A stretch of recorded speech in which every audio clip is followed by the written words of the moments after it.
اللهم صل وسلم وبارك عليه اللهم صل وسلم وبارك عليه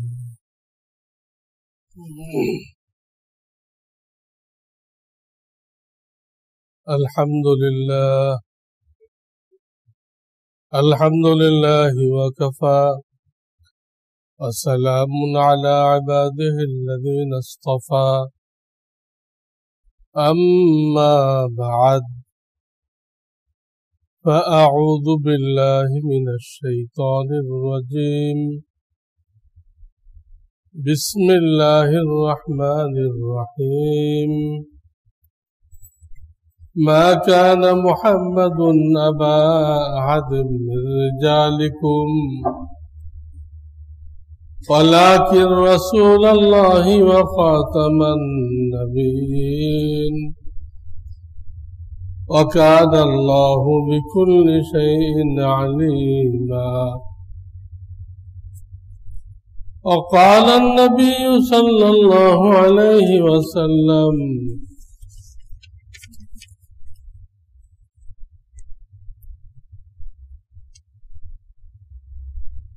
لا تقوم الساعة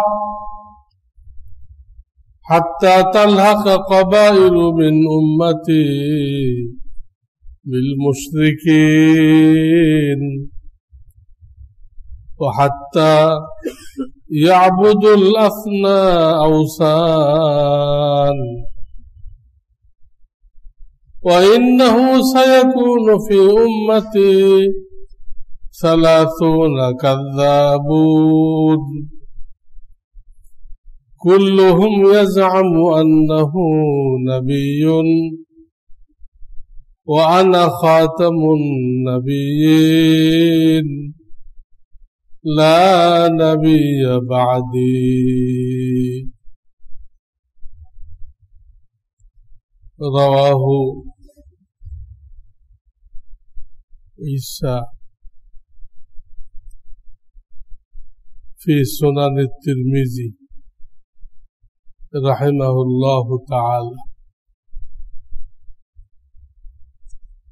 আজকের যে বিষয়টা আলোচনা হবে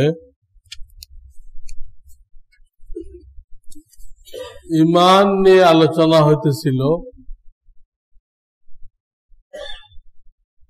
তো পজিটিভ সাইড তো আগে আলোচনা করা হয়েছে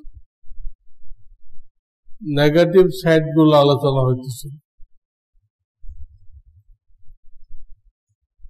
গলত বিশ্বাস ঈমান বিধ্বংসী বিশ্বাস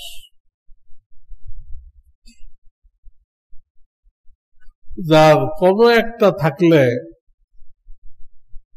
ঈমানকে ধ্বংস করে দেয় শেষ করে দেয় ঠিক তেমন একটা বিষয়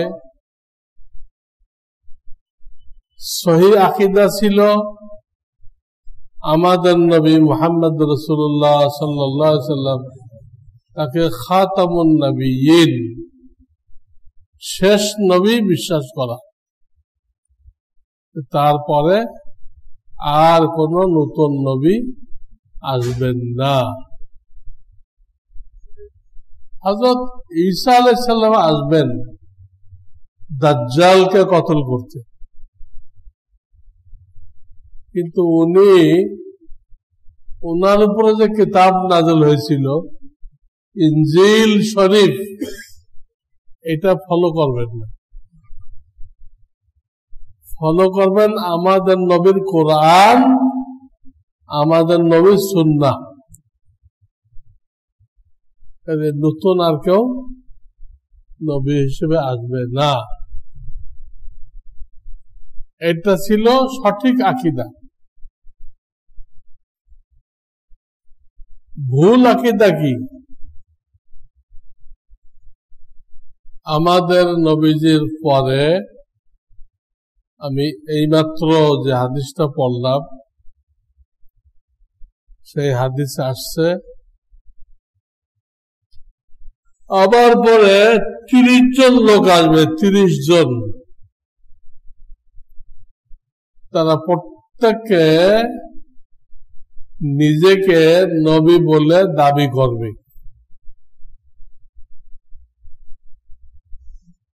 অথচ তারা কেউ নবী না। আমি খাতামুন নবিয়্যিন, খাতাম মানে সিলমোহর, সিলমোহর মারা হয় একদম শেষে, এরপরে আর কোনো কাজ বাকি থাকে না। আমরা ফতোয়া ফারায়েজ দেই, সমস্ত কাজ শেষ হওয়ার পরে সিল মারা হয়। সিল মারা পরে আর কাজ নেই, এখন দিয়ে দেওয়া, ডেলিভারি দেওয়া, সব কাজ এর আগে। আমাদের নবীদেরকে যেহেতু খতম বলা হইতেছে, কাজে তারপরে যেই নবী হওয়ার দাবি করবে সেই মৃত্যু। তার কাছে যদি কেউ দলিল চায়,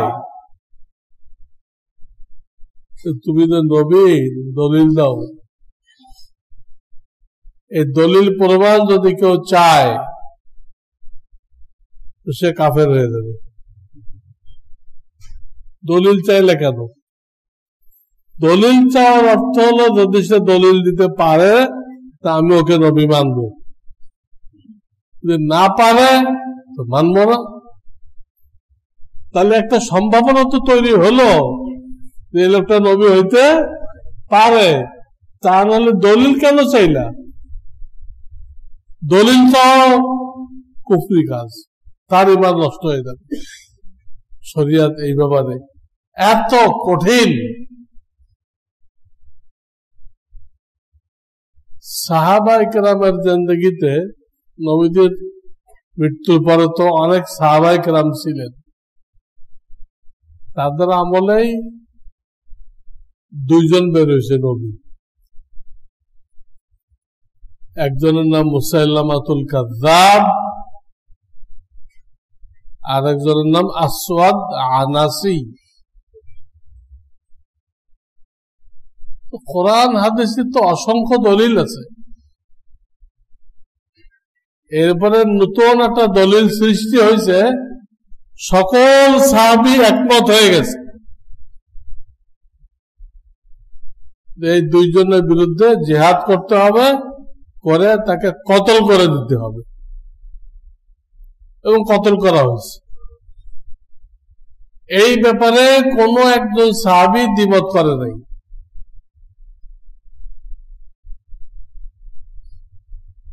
নবীর এমন 1.5 লক্ষ,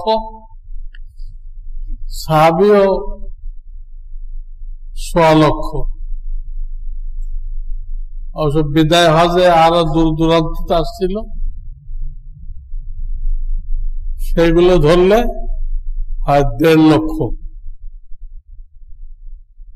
এর একটা মানুষ, একজন সাহাবী আপত্তি করে দেয়, তারা আরো জিহাদে শরীক হয়েছে।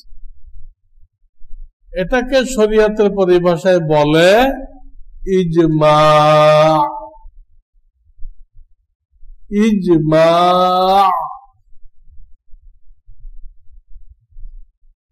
সবার ঐক্যমত, এবং সেটা মানা জরুরি, কারণ ওই ব্যাপারে আয়াত আছে।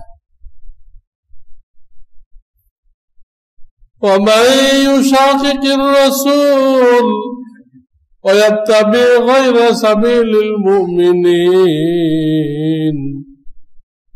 نوله ما تولى ونصله جهنم।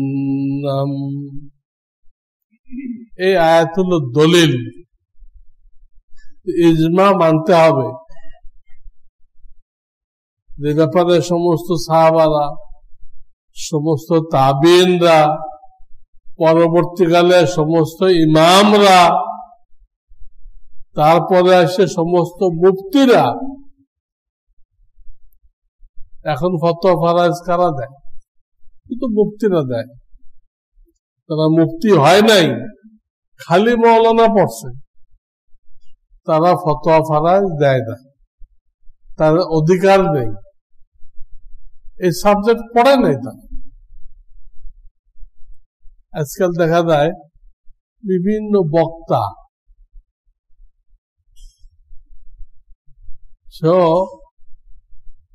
বয়ানের শেষে প্রশ্ন উত্তর করে, অথচ সে মুফতি না, সেও করতেছে। তাদের এই প্রশ্ন উত্তর দ্বারা সমাজে ফিতনা সৃষ্টি হয়। কারণ একটা লোক ডাক্তারি পড়ে ডাক্তারি করতেছে, আর একটা লোক ডাক্তারি না পড়ে ডাক্তারি করতেছে, দুজনের চিকিৎসা এক হবে?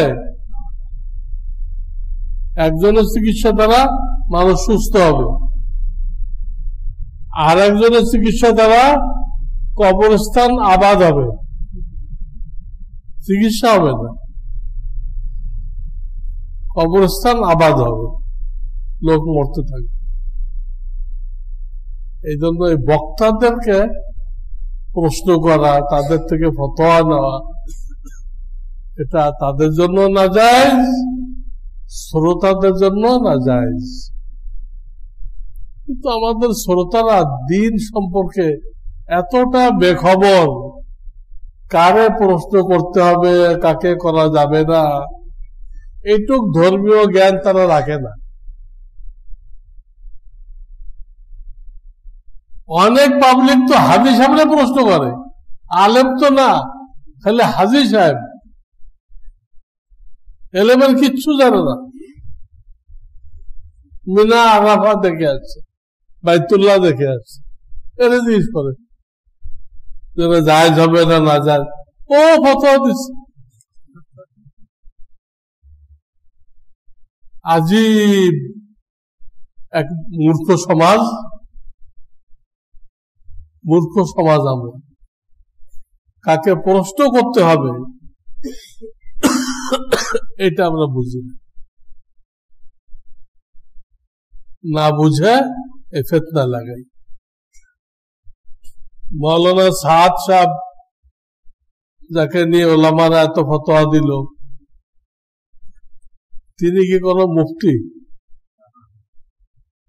তিনিও তো কোনদিন দাবি করেন আমি মুফতি, মুফতি সাদ দাবি করছে। মুফতি যখন না, উনি তবলিগের 6 পয়েন্ট করবে, ফতোয়া কেন দিবে? যখনই ফতোয়া দিতে গেছে প্যাস লাগছে। ওলামারা কইতে দিয়ে ফতোয়া তো ঠিক না, গলত ফতোয়া দিচ্ছেন আপনি। জাকির নায়েক এক জামানা পর্যন্ত বিভিন্ন কিতাবে, আসমানি কিতাবে আমাদের নবীর কথা আছে, ওটা তুলে ধরত। এইটা তো আল্লাহ তাআলা সমস্ত নবীর থেকে ওয়াদা নিছেন, সমস্ত নবী, তোমার হায়াতে যদি আমার শেষ নবী আসে তো তোমার নবুয়ত ক্যান্সেল হয়ে যাবে, তুমি আমার আখির নবীর হাতে ইসলাম গ্রহণ করবা, করে তাকে সাহায্য করবা। সকল নবী থেকে এই ওয়াদা নিছে। নিয়ে জিজ্ঞেস করছে আকরার তোমরা স্বীকার করলে তো? তারা সবাই স্বীকার করছে। লা তুমিনুন্না বিহি ওয়া লা তানসুরুন্নাহু, আখির নবী আসলে তোমারটা ক্যান্সেল, তুমি তাকে মানবা এবং তাকে সাহায্য করবে। তো যতদিন সে এই বিষয়টা বয়ান করছে, ভালো বলছে সবাই ভালো, হঠাৎ তার মাথায় কি পোকা ঢুকলো জানি না, সে ফতোয়া দিতে আরম্ভ করল। ফতোয়া বুঝেন না, বিভিন্ন মাসলা মাসাইল আপনারা জিজ্ঞাসা করেন না, বুঝলেন আমার এই ঘটছে, আমি তৃতীয় রাকাতে বৈঠক করছি, তৃতীয় রাকাতে কি বৈঠক আছে নাকি? 4 রাকাত আল্লাহ নামাজে আমি করছি, আমার কি হবে? আমি একটা জবাব দেব না? এটাই তো ফতোয়া, ফতোয়া তো এটা। কিন্তু এটা বলতে গেলে তো আলাদা পড়াশোনা করতে হয়। মৌলানা পাশ করার পরে আরো পাক্কা 2 বছর এই সাবজেক্টের উপরে পড়াশোনা করতে হয়। জাকির নায়েক তো মাদ্রাসায় পড়ে নাই, 1 ক্লাসও পড়ে নাই। এজন ফতোয়া দিতে গেছে, সব আবল তাবল হয়ে গেছে, পুরা দুনিয়ার ওলামা তার বিরুদ্ধে চলে গেছে। তার পয়েন্টের উপর থাকতো। তা আমাদের নবীর আলোচনা সমস্ত কিতাবে আছে, আসমানি কিতাবে। এই তার পয়েন্ট, এটা কোনো ফতোয়া না, কিন্তু আমাদের নবীজির আগমনের বিষয় সকল কিতাবে আছে। এদেশে বিভিন্ন কিতাব থেকে উদ্ধৃতি দিয়ে বলতো, ঠিক আছে, ভালো কাজ। এখানে তো সরে গেল, গোমরাহ হয়ে গেল। তো নবীজি বলে গেছেন 30 জন নবী বের হবে আমার মৃত্যুর পরে, সবগুলো মিথ্যুক, ওরা নবী না। আল্লাহ নবুয়ত আমার পরে শেষ করে দিয়েছেন। আমি নবুয়তের বিল্ডিং এর সর্বশেষ ইট, নবুয়তের বিল্ডিং এর সর্বশেষ ইট। নবীদের আসার সাথে সাথে নবুয়তের বিল্ডিং কমপ্লিট। এখন যদি কেউ নবুয়ত দাবি করে, নবী হওয়ার দাবি করে, ও আরেকটা ইট, ওই ইটটা নবুয়তের বিল্ডিং এ কোন জায়গায় লাগাবেন? যেমন এই মসজিদটা কমপ্লিট মসজিদ, এখন যদি কেউ ইট নিয়ে আসে, একটা ইট, আমার মনের বড় খায়েশ এইটা আপনাদের মসজিদে লাগান, কোথায় লাগাবে? খতিব সাহেবের মাথায় লাগাবে না ইমাম সাহেবের মাথায়? কার মাথায় লাগাইবে? জায়গা তো নেই, খালি বিল্ডিং তো কমপ্লিট হয়ে গেছে। এই যে একটা বিশ্বাস, আর কোন নবী আসবেন না, এর উল্টাটা হলো কুফরি আকীদা, না অমুক খান এক নবী আসছে। তো বললাম সাহাবায়ে কেরামের জামানায় 2 জন আছে, 2 জনকে কতল করা হয়েছে। আমাদের জামানায় যে নবী বের হয়েছে, এ লোক পাকিস্তানের কাদিয়ান শহরে, কাদিয়ান থেকে কাদিয়ানি, বুখারা থেকে ইমাম বুখারি, বুঝছেন না? কাদিয়ান শহরের গুরুদাসপুর নামক গ্রামে এই লোকের জন্ম। এই লোক প্রথম একজন মোটামুটি ভালো আলেম ছিল, কিন্তু কিভাবে, তখন ব্রিটিশের হুকুমত চলতেছিল, ভারতবর্ষে ব্রিটিশের হুকুমত চলতেছিল, ওদের কাছে বিক্রি হয়ে গেল। বিক্রি হয়ে যায়, এমন এমন কথা বলল,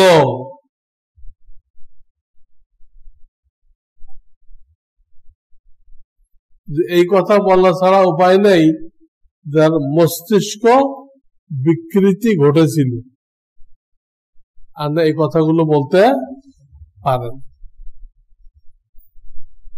প্রথম পেতে কিয়ামতের আগে ইমাম মাহদী আসবে, আমি সেই মাহদী।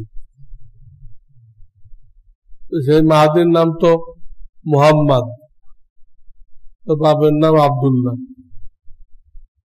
তোমার নাম তো মুহাম্মদ না, তোমার নাম তো মির্জা গোলাম আহমদ, তুমি মাহাদি কেমনে হইল?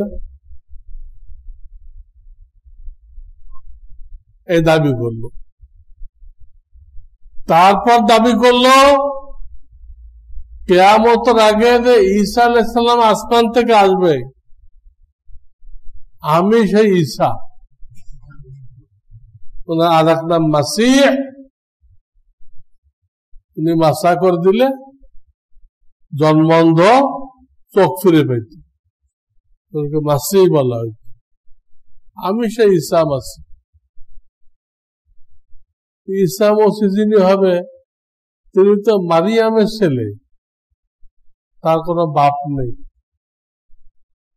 তোমার নাম তো ঈসা মসিহ না, গোলাম আহমদ। তোমার মায়ের নাম তো কি না, মারিয়াম না। তোমার তো বাপ আছে, যদি ঈসা দাবি করলা তার তো কোনো বাপ নেই। তো বিনা বাপে আল্লাহর হুকুমে সৃষ্টি হয়েছে। এইভাবে দাবি করতে রয়েছে সে। কখনো দাবি করছে আমি ইব্রাহিম খলিলুল্লাহ, কখনো দাবি করছে আমি ইয়াহিয়া আলাইহিস সালাম, কখনো দাবি করছে আমি জাকারিয়া আলাইহিস সালাম। 8-10 জন নবীর নাম সে নিছে, আমি ওই নবী, এই দাবি করছে। দাবি করতে করতে আসে আস্তে আস্তে উন্নতি হইতেছে। এক পর্যায়ে বলল আমি শেষ নবী মুহাম্মদ রাসূলুল্লাহ চলে গেছেন, আমি উনার ছায়া নবী। ছায়া নবী, এটাও লোকেরা মানল না। তারপর দাবি করল আমি উনার সমান, আমি উনার সমান।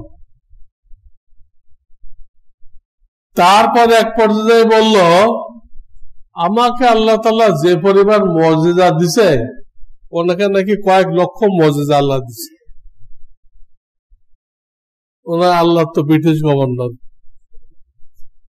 কয়েক লক্ষ মুজিজা দিছে, হয়তো কয়েক লক্ষ টাকা দিছে, ওটা মুজিজা করতেছে।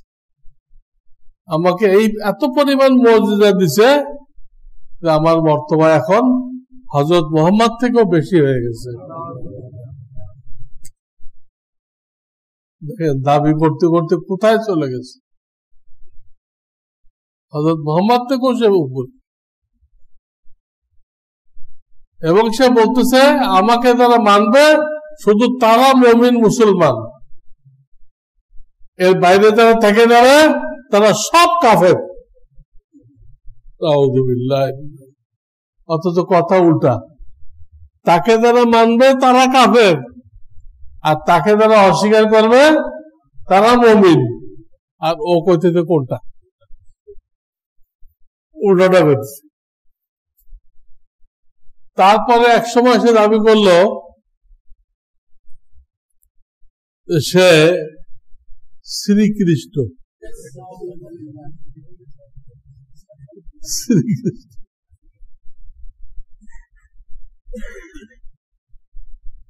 এক এক সময় হিন্দুদের বিভিন্ন দেবদেবী আছে না, এর কয়েকটা কইছে, আমি ওইগুলো সে দাবি করছে। এই গেল এক সাইডের দাবি। আর এক সাইডের দাবি হলো সে একবার বলছে আমি কাবা শরীফ, আরবার বলছে আমি হাজরে আসওয়াদ। হাজরে তো হাজরে আসওয়াদ তুমি কাদিয়ান বসে রয়েছো কেন? কাবা শরীফের ভিতরে গাড়া, ও এন বসে বসে হাজরে আসওয়াদ। তারপরে এক পর্যায়ে সে বলছে সে একবার দেখতে পাইল যে স্বয়ং রব্বুল আলামিন, নাউযুবিল্লাহ, তার সাথে পুরুষত্ব শক্তি ব্যবহার করলেন। নাউজুবিল্লাহ, নাউজুবিল্লাহ। আল্লাহ তার সাথে পুরুষত্ব শক্তি ব্যবহার করছে। তারপরে বলল, বাবু ইলাহি বক্স তার হায়েজ দেখার জন্য চেষ্টা করতেছে, কিন্তু সে কোনোদিন দেখতে পারবে না, কারণ ওই হায়েজটা বন্ধ হয়ে গেছে। তার নাকি হায়েজ হয়েছে। পুরুষের কোনদিন হায়েজ হয়? কি বলবেন এই লোকটাতে? উন্মাদ না? বাবু ইলাহি বক্স হায়েজ দেখতেছে, কিন্তু সে পারবে না। আর নবীদের ভবিষ্যৎবাণী তো সব খাটে, অক্ষরে অক্ষরে খাটে। সে একটা ভবিষ্যৎবাণী করলো, তার এলাকায় একটা মেয়ে ছিল, তার নাম হলো মোহাম্মদী বেগম। মোহাম্মদী বেগম। এই মির্জা গোলাম আহমদ কাদিয়ানি বলল, এই মোহাম্মদী বেগম তার আমার সাথে বিয়ে হবে, তার এই কাদিয়ানির সাথে কি হবে? বিয়ে হবে। পরে দেখা গেল তার আর এক ভদ্রলোকের সাথে বিয়ে হয়ে গেছে। তখন সে বলল, তোমরা দেখবা ওর স্বামী মৃত্যুবরণ করবে, মৃত্যুবরণ করলে এই মোহাম্মদী বেগম আমার কাছে চলে আসবে। পরে এই গোলাম আহমদ কাদিয়ানি মরছে টয়লেটে পড়ে, কিন্তু ওর স্বামী মরে নাই। অথচ নবীদের প্রত্যেকটা ভবিষ্যৎবাণী 100% কারেক্ট হয়, সত্য হয়। এর কোনো একটা ভবিষ্যৎবাণী সত্য হয় নাই, একটাও না। তার কিতাব পাওয়া যায়, এই গোলাম আহমদের নিজের লেখা বহুত কিতাব, যেমন হাকিকাতুল ওহী, ইজালাতুল আওহাম, বারাহিনে আহমদিয়া, এগুলো তার লেখা বই। উর্দুতে সে নিজের সম্পর্কে লিখছে, এসব লিখছে। তার একটা দোয়া খালি কবুল হয়েছে, ওটা একটা। সে বিভিন্ন মাহফিলে বলছে, তার ভক্তদের মাহফিলে, আল্লাহ আমি যদি সত্য নবী না হয়ে থাকি, তাহলে আমার মৃত্যু যেন চরম বেইজ্জতির সাথে হয়। এই দোয়াটা সে করত, এটা কবুল হয়ে গেছে। এবং তার মৃত্যু এমন, কাঁচা কাঁচা টয়লেট থাকে না গ্রাম দেশে, বাঁশ দিয়ে বানানো, ও বারবার দাস্ত হইতেছিল, সেটা বানাতে ওর সেলাইন ছিল না, তোর সেলাইন খাওয়ায় ডায়রিয়ার একটা চিকিৎসা দেয়, এটা ছিল না, দুর্বল হয়ে গেছে। ওই শেষের বার আর শক্তি পায় নাই, সে ওই ফাঁক দিয়ে পায়খানার মধ্যে পড়ে গেছে। পড়ে ওই তাজা ইসির মধ্যে, নাপাকের মধ্যে আর কি হয়ে গেছে, মৃত্যু হয়ে গেছে। এই জন্য অনেকে এখন টয়লেটকে বলে কাদিয়ানীদের অফিস। কোথায় যাচ্ছেন ভাই? একটু কাদিয়ানীদের অফিস থেকে আসে। টয়লেটের নাম দিয়েছে কাদিয়ানীদের অফিস। এরা আমাদের ঢাকাতে দেখেন বক্সিবাজার মসজিদ বানাইছে, সেই মসজিদে ধোকা দেওয়ার জন্য লিখে রাখছে লা ইলাহা ইল্লাল্লাহ মুহাম্মাদুর রাসূল। আর তারা তোমরা মানো নাকি? আরেকজনের নবী দাঁড় করেছ, ধোকা। সেইখানে কোনো ইমাম নেই, ইমামের জায়গা এখানে একটা টেলিভিশন ফিট করে, মূল নামাজ হয় লন্ডনে, তাদের হেড অফিস লন্ডনে। তারাই তো জন্ম দিচ্ছে, কাদিয়ানি তো এই ব্রিটিশটাই জন্ম দিছিল, এদের হেড অফিস কোথায়? লন্ডনে। ওখানে নামাজ হয় ওদের মতো নামাজ আর কি, সেইটা টেলিভিশনে দেখে দেখে ওই কাদিয়ানিরা কি করে? নামাজ পড়ে। কিন্তু এদের অবস্থা এখন ভয়ানক। বাংলাদেশের বহু এলাকা তারা কিনে নিছে, লক্ষ লক্ষ লোক তাদের পক্ষে চলে গেছে। টাকা পাওয়া যায়, ইমান বিক্রি করতে পারলে টাকা পাওয়া যায়। বিশেষ করে পঞ্চগড়ে তো অর্ধেক তারা লয়ে গেছে। বাংলাদেশের উত্তর দিকে একটা জেলা পঞ্চগড়, এটার অর্ধেক তারা কিনে লয়ে গেছে, লয়ে সেখানে শহর বানাইছে। এই শহরের নাম হলো আহমদনগর। মির্জা গোলাম আহমদ, ওখান থেকে আহমদনগর। ওখানে কাউকে ঢুকতে দেয় না। কাদিয়ানি হয় নাই, কাদিয়ানির টাইটেল যার কাছে নেই তাকে ওখানে ঢুকতে দেয় না। আলহামদুলিল্লাহ আমরা ওই এলাকায় কাজ শুরু করছি। যাদেরকে ভুল বুঝায় নেওয়া হয়েছে, কোরআন হাদিসের অপব্যাখ্যা করে তাদেরকে ওই দলে নেওয়া হয়েছে, তাদেরকে আবার সঠিক ব্যাখ্যা বলে ফিরে আনা হইতেছে। বহুত ঘর আলহামদুলিল্লাহ ফিরে আসছে, আরো ফিরবে। আমরা সেখানে মসজিদ মাদ্রাসা শুরু করছি, আমরা যাতায়াত শুরু করছি।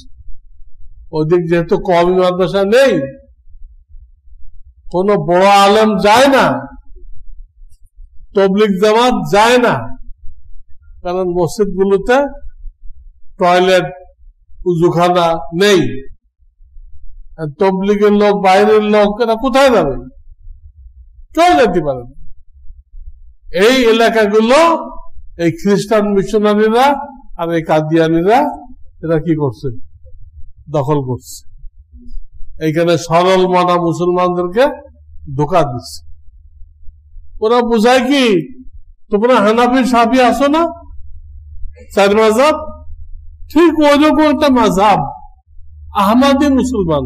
তোমরা হানাফি মুসলমান, আমরা আহমাদি মুসলমান, একই জিনিস, খালি মাযহাবের পার্থক্য। এটা কি বাস্তব হলো? মাযহাবের পার্থক্য। তারা তো কাফের। দুনিয়ার সমস্ত উলামায়ে কেরাম কাফের ফতোয়া দিছে। তারা গোলাম আহমদ কাদিয়ানিকে নবী মানে, তারপরে তাদের 4 খলিফা, তাদেরকে খলিফা মানে। গোলাম আহমদ কাদিয়ানির যে বিবি, তাকে উম্মুল মুমিনিন মানে, এবং তাদের যে গির্জা আছে কাদিয়ানিদের, ওটাকে মসজিদ বলে। আমাদের যত ধর্মীয় পরিভাষা আছে সব ব্যবহার করে, এইটা বারবার সরকারের কাছে দাবি জানানো হয়েছে। এ পর্যন্ত 60টা দেশে এদেরকে অমুসলিম ঘোষণা করা হয়েছে। অমুসলিম তার মানে কি? তোমাদেরকে দেশের থেকে তাড়াই দেওয়া হবে না। হিন্দু আছে, তাদের পূজা করতেছে, ওইরকম থাকো। তোমরা একটা কাফের গ্রুপ, তোমরা তোমাদের গুলো নিয়ে থাকো। মুসলমানের কোন শব্দ বলবা না, মসজিদ বলবা না, নামাজ বলবা না, এসব বলবা না। আমাদের মতো আব্দুর রহমান আব্দুল করিম এসব নাম রাখবা না। এটুক চাওয়া হয়েছে সরকারের কাছে, তারা সংখ্যালঘু হিসেবে আরো কত কাফের আমাদের দেশে আছে, ওদের মতো থাকবে, মুসলমান দাবি করতে পারবে না, তারা অমুসলিম। কিন্তু আমাদের সরকার এটা বুঝতে পারতেছে না, এটা বুঝতে পারতেছে না, এদেরকে অমুসলিম ঘোষণা করতেছে না। এই কারণে জনগণ ধোঁকা খাইতেছে, মুসলমান, আর এই মুসলমান হলে টাকা পাওয়া যায়, এর জন্য তো সরকার দায়ী হবে। কোন বেকুবি সরকারকে শিখাই দিছে কে মুসলমান কে মুসলমান না, তা আল্লাহ জানে। তা আল্লাহ জানে তো কোরআন হাদিসের দলিলগুলো কি জন্য? সরকার যে কথাটা বলতেছে কে মুসলমান কে মুসলমান না, এটা আল্লাহ জানে। তাহলে কোরআন হাদিস কি জন্য?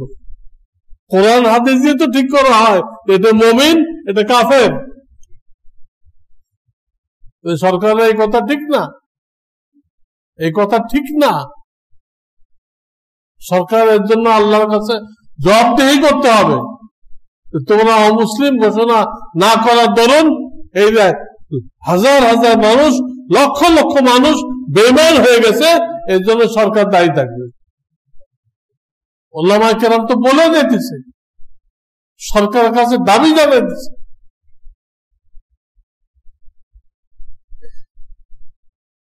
আমরা যখন ছাত্র ছিলাম, ছোট ছিলাম, তখন তো দেখতেছি দাবি করা হইতেছে, দাবি করা হইতেছে, কোন দাবি সরকারের কাজে যাইতেছে না। কিন্তু আখিরাতে জবাবদিহি করতে পারবে?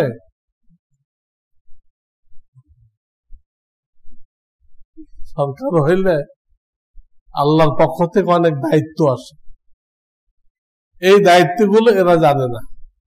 এখন যারা সরকার হয়, মন্ত্রী হয়, এমপি হয়, এক একটা মন্ত্রী এমপি কে তার যে এলাকার প্রত্যেকটা মুসলমান সম্পর্কে জিজ্ঞাসা করা হবে, তুমি একে ঈমান শিক্ষা দেওয়ার জন্য কি ব্যবস্থা করছিলে, তুমি একে নামাজ শিক্ষা দেওয়ার জন্য কি ব্যবস্থা করছিলে, তুমি একে কোরআন শিক্ষা দেওয়ার জন্য কি ব্যবস্থা করছিলে, তোমার নির্বাচনী এলাকার মহিলাদেরকে পর্দায় থাকার ব্যবস্থা করার জন্য, বেপর্দা চলাফেরা না করে কি ব্যবস্থা করছিল? তারা তো আরো পর্দা উঠাই দিচ্ছে। অনেক স্কুলে শোনা যায় কোন মেয়ে হিজাব পরে আসছে, তাকে হিজাব খুলতে বাধ্য করা হয়েছে, আপনার স্কুল থেকে নাম কেটে দেওয়া হবে। যা কাফেরদের দেশে হইতেছে আমাদের দেশে হইতেছে, এগুলো বুঝতে হবে। এই মির্জা গোলাম আহমদ কাদিয়ানি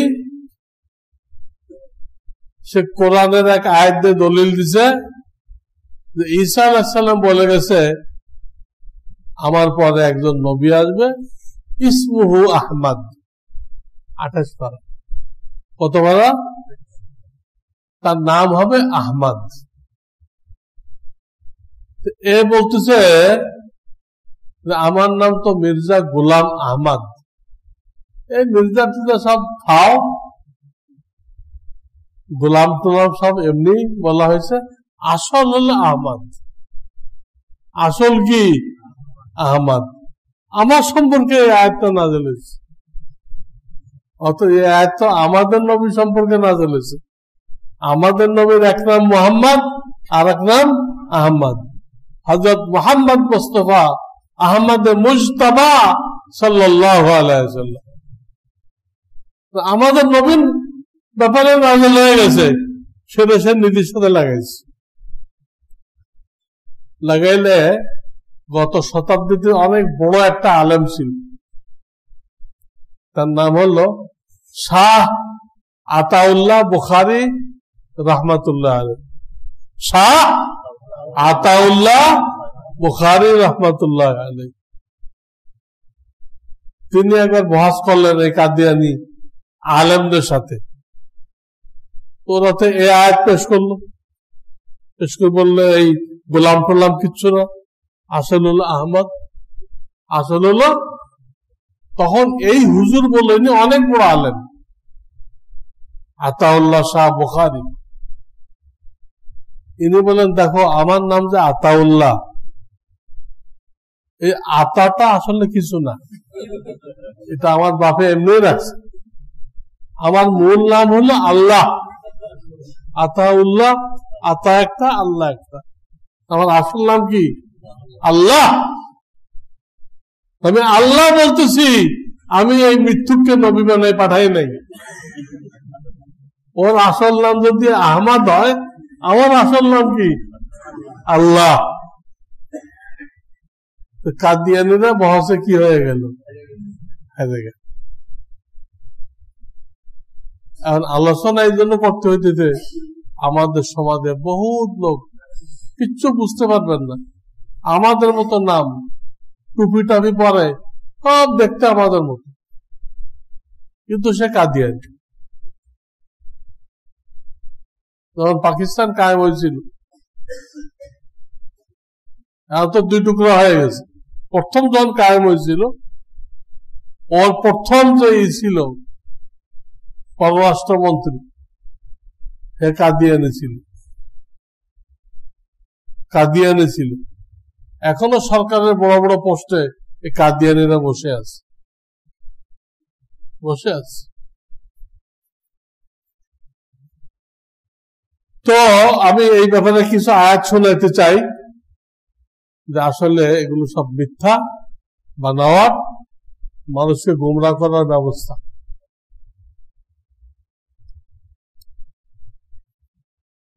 একটা আয়াত তো পড়ছি সূরা আহজাব 40 নম্বর আয়াত, মা কানা মুহাম্মাদুন আবা আহাদিম মির রিজালিকুম, মুহাম্মদ সাল্লাল্লাহু আলাইহি ওয়াসাল্লাম তোমাদের কোন পুরুষের পিতা নন, পুরুষের পিতা নন।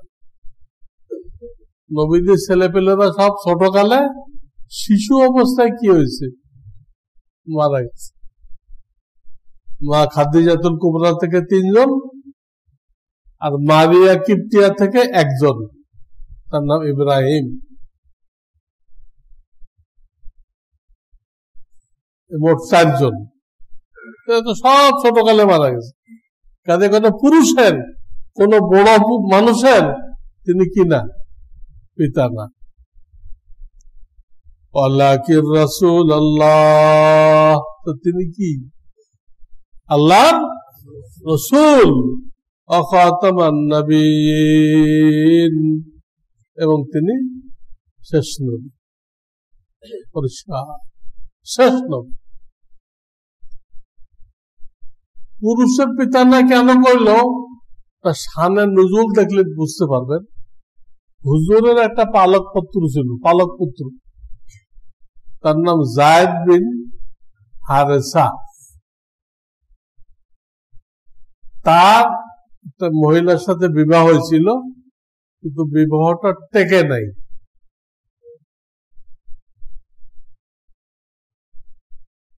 আরব দেশে একটা কুসংস্কার ছিল, পালক পুত্রকে নিজের পুত্র মনে করত, এবং নিজের ছেলের স্ত্রীকে, ছেলে যদি মরে যায় বা তালাক দেয় তো বিবাহ করা যায় নিজের ছেলের স্ত্রীকে, ওরা পালক ছেলের স্ত্রীকে বিবাহ করা না জায়েজ মনে করত।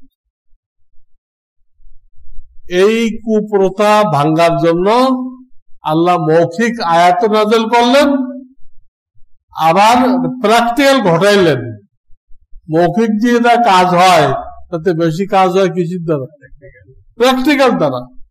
ওই পালক ছেলে, তার নাম যায়েদ, পুরা কোরআনে এই একজন সাহাবীর নাম আছে, আর কারোর নাম আসে নাই। ফালাম্মা কাযা যায়দুম মিনহা ওয়াতারান যাওয়াজনাকাহা, এই যায়েদ যখন তালাক দিয়ে দিল, আমি ওই মহিলাকে আপনার বিবাহ দিয়ে দিলাম। দুনিয়াতে কোন বিবাহ হয়নি, আল্লাহ আরো সে বিবাহ পড়েছে, পরে ওহী নাযিল করছে। জায়েদের বিবি তার নাম জাইনাব, জাইনাব তার সাথে আমি আপনাকে বিবাহ পড়াই দিছি, আপনি তার কাছে যান। হুজুর গেছে তার কাছে, ওই মহিলা আশ্চর্য হয়ে গেছে, আরে আপনি কেমনে? আরে ওহী নাযিল হয়েছে, স্বয়ং রব্বুল আলামিন বিবাহ পড়াই দিছে। এই বিবাহ যখন হয়ে গেল, আরবের লোকেরা খুব চেঁচামেচি করল, কেমন নবী, ছেলের বউ বিয়ে করছে, ছেলের বউ। তখন এই কথা নাযিল হলো, ছেলের বউ, ওনার তো কোনো ছেলে নেই, কিছু ছিল সব শিশু অবস্থায় মারা গেছে। তো ছেলের বউ বিয়ে করতে তো ছেলে থাকতে হবে, বয়স্ক পুরুষ ছেলে থাকতে হবে। এটা তো ওনার পালক ছেলে, এ তো জায়েদ বিন মোহাম্মদ না, এ তো জায়েদ বিন হারেসা। তো ওইটাকে বাতিল করার জন্য উনি ছেলের স্ত্রী বিবাহ করে নাই। উনি কোন পুরুষের বাপ না, উনি মেয়েদের বাপ। ফাতেমা রাদিয়াল্লাহু তাআলা তার বাপ। তারপরে উম্মে হাবিবা, উম্মে কুলসুম, রুকাইয়া তাদের বাপ, তার তো মহিলা। এই লোক দ্বিতীয় দলিল, ওমান ইয়াবতাগি গায়রাল ইসলামি দীনান ফালাই ইউকবালা মিনহু। কিয়ামত তাক, আরবি গ্রামার বুঝতে হবে।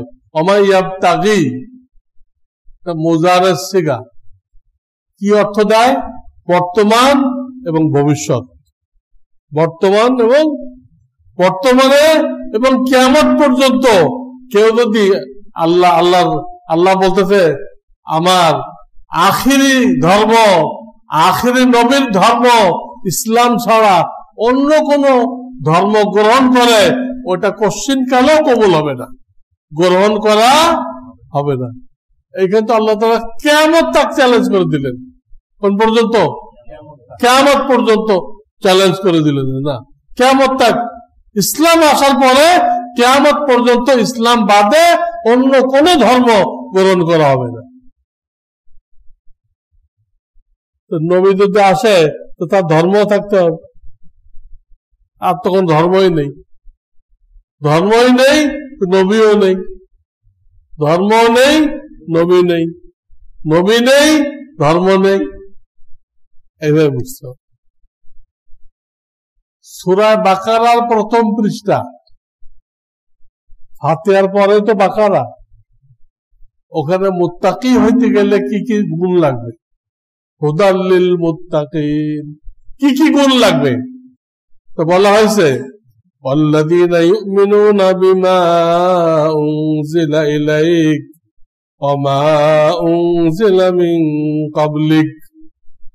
তারা বিশ্বাস রাখবে যা আমি আপনার উপরে, হে মুহাম্মদ সাল্লাল্লাহু আলাইহি সাল্লাম, আপনার উপরে নাযিল করছি, এটা বিশ্বাস করবে।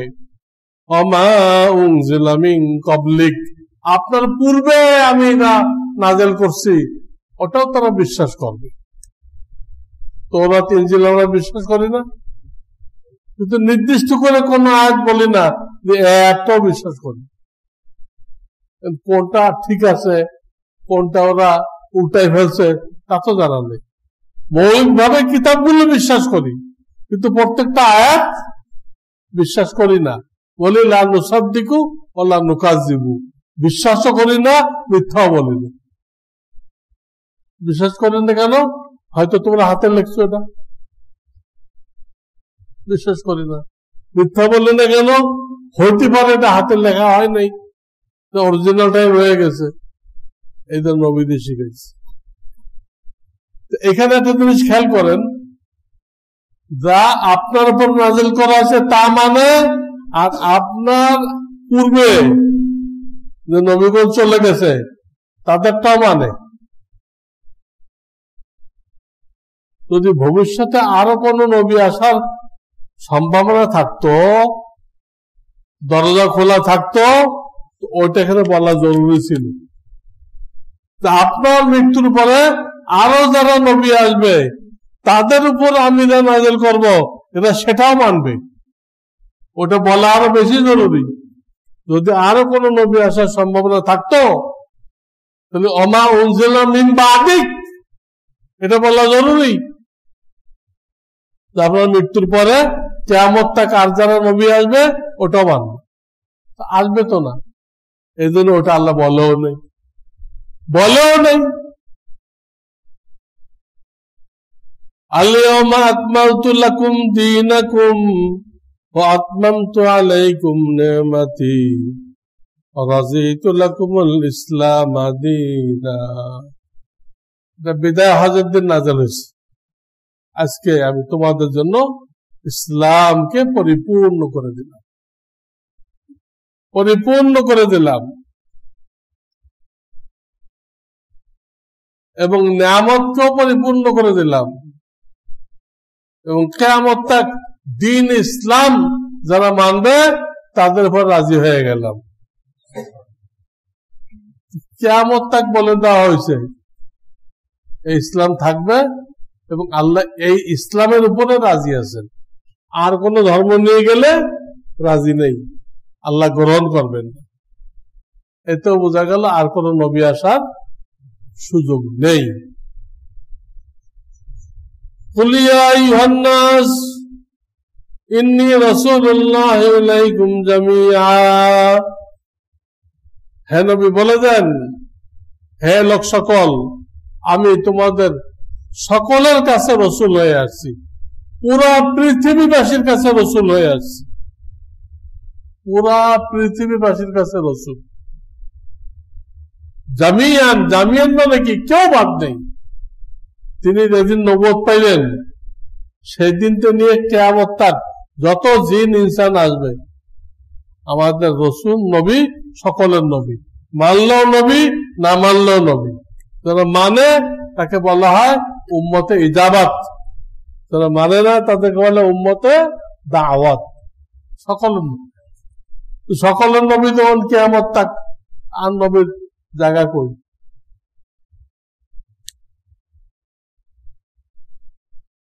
হ্যাঁ, এটা হলো সূরা আরাফ। ওমা আরসালনাকা ইল্লা কাফাতাল লিন-নাস বাশীরাও ওয়া নাযীরা, সূরা সাবা 28 আয়াত। আমাকে পাঠানো হয়েছে সমস্ত মানুষের জন্য, কাফাতাল লিন-নাস। এই কাফা মানে সকল। তাহলে আর নবী এসে কোথায় মেহনত করবে? সকল নবীর কাছে তো ইনি আসছে, কোন লোক বাকি নেই। একটা নবী আসলে তাকে এক জায়গায় মেহনত করতে হবে না, কোন জায়গায় করবে? সব জায়গায় নবী তো মুহাম্মদুর রাসূলুল্লাহ। ওমা আরসালনাকা ইল্লা রাহমাতাল লিল আলামিন, আপনাকে আমি পাঠাইছি কি জন্য? পুরা বিশ্বের মানব কুলের জন্য রহমত স্বরূপ। পুরা বিশ্বের মানব কুল, দানব কুল, তাহলে আর নবী আসার জায়গা কই? আগের নবী আসতো গোত্র ভিত্তিক, আমাদের নবী আসছে বিশ্বভিত্তিক। আর কোন নবী আসার কোন খালি জায়গা নেই, যেখানে উনি নবুয়তগিরি করবেন এরকম কোন জায়গা। এই কয়েকটা আয়াত কইলাম, 7টা আয়াত কইলাম। কিছু হাদিস শোনেন। একটা হাদিস তো পড়ছি, আমার উম্মতের মধ্যে 30 জন কাজ্জাব মৃত্যুক বের হবে, তারা প্রত্যেকে দাবি করবে আমি নবী, কিন্তু না। আনা খাতামুন নবীন, আমি খাতামুন নবীন, লা নবিয়্যা বাদি, আমার পরে কোন নবী আসবে না। লা নবিয়্যা বাদি, আমার পরে কোন নবী আসবে না। এটা তিরমিজি শরীফের হাদিস। এরপরে হাদিসটা হলো আবু দাউদ, লা তাকুমুস সাআহ, কিয়ামত কায়েম হবে না, হাত্তা ইয়াখরুজা সালাসুনা দাজ্জালুন, যখন 30 জন দাজ্জাল না আসবে। কুল্লুহুম ইয়াজামু আন্নাহু রাসূলুল্লাহ, প্রত্যেকে দাবি করবে সে রাসূল। নবীজি বলতেন একজন রাসূল, আমি শেষ নবী, আমি শেষ নবী, আমার পরে কোনো নবী আসবে না। وعن أبي هريرة أن رسول الله صلى الله عليه وسلم قال إن مثلي ومثل الأنبياء من قبلي, আমার উদাহরণ আর আমার পূর্বের নবীদের উদাহরণ কেমন? কামাসালে রাজুলিন, ওই ব্যক্তির ন্যায়, বানা বাইতান, যে একটা ঘর বানাইছে, বিল্ডিং বানাইছে, বাইত, বাইত মানে ঘর, ফাহসানাহু, সুন্দর করে বানাইছে, আজমালাহু, এবং খুব সুসজ্জিত করছে, কমপ্লিট ঘর এটা। ইল্লা মাউজিয়া লাবেনাতিন মিন জাবিয়া, মাউজিয়া লাবেনা, মাউজিয়া মানে জায়গা, লাবেনা মানে ইট, একটা ইটের জায়গা, মিন জাবিয়া, জাবিয়া মানে কিনারা, কোন কিনারে একটা ইট খালি লাগাই নেই, বিল্ডিংটা পুরো কমপ্লিট, কিন্তু কোন এক কিনারে একটা ইটের জায়গা খালি। আচ্ছা, ফাজালান নাসু ইয়াতুফুনা বিহি, লোকজনে বিল্ডিং এর চারিপাশে ঘুরতেছে, ওয়ায়াজাবুনা লাহু, আর এত সুন্দর বিল্ডিং, এটা দেখে তারা আশ্চর্য হইতেছে, ওয়ায়াকুলুন, এবং তারা বলতেছে, হাল্লা উজিয়াত হাযিহিল লাবেনা, এই ইটটা, একটা ইট কেন বাদ রাখা হয়েছে? সবাই আশ্চর্য হইতেছে, এত সুন্দর বিল্ডিং, একটা ইট কেন বাদ রাখা হয়েছে? এই একটু ক্ষুদ্র হয়ে গেছে। ক্বালা, নবী আলাইহিস সালাম বলেন, ফাআনাল লাবিনাতু, আমি সেই ইট, আমি সেই ইট, ওয়ানা খাতামুন নবিয়্যিন, আর আমি শেষ নবী, আমার পরে কোন নবী, শেষ ইট তো লেগে গেছে, আমাদের নবী আসার সাথে সাথে শেষ ইট লেগে গেছে। এটা বুখারী শরীফের হাদিস। কিসের হাদিস? 3535 নম্বর হাদিস, সবটা নাম্বার দেওয়া আছে, 3535 নম্বর হাদিস। মুসলিম শরীফও আছে 2286 নম্বর হাদিস। এটা আবু হুরায়রা থেকে। এখানে বলা হচ্ছে যে আমাকে কয়েকটা বৈশিষ্ট্য দেওয়া হয়েছে, যেমন গনিমতের মাল হালাল করা হয়েছে। আগের কোন নবীর কিন্তু গনিমতের মাল হালাল ছিল, জমা করে রেখে দিতে হতো, আসমান থেকে আগুন এসে ওটা খেয়ে দিত। সৈনিকদের জন্য চাই ছিল, নবীজি বলতেছে আমার উম্মতের মসলা ভিন্ন, আসমান থেকে আগুন আসবে না, আমার উম্মতের যারা মুজাহিদ তারা ভাগ করে নিয়ে যাবে। জুইলাত লিয়াল আরদু তাহুরান ওয়া মাসজিদান, জমিনকে আমার জন্য তহুর, পবিত্রতা অর্জনের জিনিস বানানো হয়েছে। তায়াম্মুম করি না আমরা, পবিত্রতা অর্জনের জিনিস বানানো হয়েছে। মসজিদান, এবং মসজিদ বানানো হয়েছে। এই মসজিদ না, যে কোনো জায়গায়, যে কোনো পাক জায়গায় আপনি কি করতে পারবেন? নামাজ পড়তে পারবেন। মসজিদের শব্দের অর্থ হলো সিজদা করার জায়গা, সিজদা করার জায়গা। জমিনের যে কোনো জায়গা হবে না, প্লেনের মধ্যে হবে না, পানির জাহাজ হবে না, সাবমেরিনে হবে না। সাবমেরিন পানির নিচে চলে, ওটাও জমিনের মধ্যে। উরসিলতু ইলাল খালকি কাফা, আমি সমস্ত মানুষের কাছে প্রেরিত হয়েছি, সমস্ত মানুষ। তাহলে আর নবী এসে কি করবে? খুতিমা বিহি বি আন-নবিয়্যুন, আমার দ্বারা নবুয়তের সিলসিলা খতম করে দেওয়া হয়েছে, শেষ করে দেওয়া হয়েছে। وعن أبي أمامة الباهلي أنه قال قال رسول الله صلى الله عليه وسلم إنه لم تكن فتنة في الأرض منذ ذرى الله ذرية آدم أعظم من فتنة الدجال وإن الله لم يبعث نبيا إلا حذر أمته الدجال وأنا آخر الأنبياء وأنتم آخر الأمم। লম্বা হাদিস, আমি শেষটা বলতেছি আনা আখিরুল আম্বিয়া, আমি সমস্ত নবীদের শেষ। ওয়া আনতুম আখিরুল উমাম, উম্মতের বহুবচন উমাম, তোমরা শেষ উম্মত। আর নবী এসে যে উম্মত বানায় ওরা কোন উম্মত? কোন উম্মত হবে? শেষের পরে কোন উম্মত? আর তো কোনো স্কোপ নেই। আর একটা হাদিস আছে, হাদিস তো কতই আছে, আমি না দু চারটে লিখে। ওয়ান ইরবাজ ইবনে সারিয়া عن النبي صلى الله عليه وسلم قال إني عبد الله لخاتم النبيين, আমি আল্লাহর বান্দা, আল্লাহর বান্দা। খ্রিস্টানরা তাদের নবীকে রসুল কয় না, এই আল্লাহর বেটা কয় না, ওটে আরে আল্লাহর বেটা না, আল্লাহর বান্দা। এবং আমি খাতামুন নবিয়্যিন, শেষ নবী। এটা কখন লেখা হয়েছে আমি শেষ নবী?